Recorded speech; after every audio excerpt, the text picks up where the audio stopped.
আসসালামু আলাইকুম। আশা করি সবাই ভালো আছেন।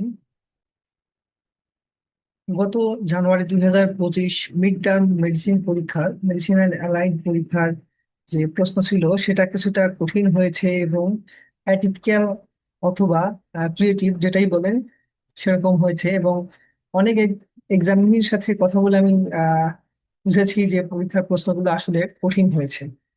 তো আমাদের সময়ে জুলাই 2024 যখন পরীক্ষা হয়, তখনও স্যাররা বারবার বলছিলেন যে প্রশ্নটা আস্তে আস্তে কঠিন হয়, পরীক্ষার সিস্টেমটা আস্তে আস্তে কঠিন হবে। যেহেতু এটা একটা নতুন সিস্টেম ছিল, বেশ কিছুদিন পরীক্ষা পদ্ধতিটা একটু সহজ ছিল, তবে তারা এটাকে স্ট্যান্ডার্ডাইজ করে ফেলবেন অতি সত্বর।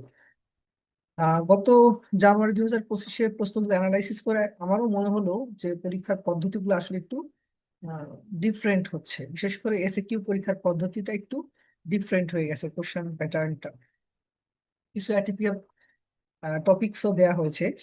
তো আজকে আপনাদের সাথে এরকমই একটি অ্যাটিপিক্যাল টপিক, যেটা ইউজুয়ালি আমরা চিন্তা করে থাকি মিড টার্ম পরীক্ষা হয়তো নাও দিতে পারে, সেরকম একটি টপিক নিয়ে কথা বলবো। প্রশ্নটা বোধহয় গ্রুপ 1-এর 2 নাম্বার প্রশ্ন ছিল। A 35-year-old female patient was admitted to medicine department with shock. Her BP was 80/50 millimeter of mercury with oliguria for 2 days. On query, her husband gave history of dilatation and curettage 7 days back, followed by high-grade fever with chills and dryness. On examination, there was petechial rash of whole body with swelling of right leg. Serum creatinine was 2.5 milligram per deciliter. অর্থাৎ পেশেন্টের 7 দিন আগে DNC হয়েছে, এরপর থেকে high grade fever with chills and ড্রাইভো।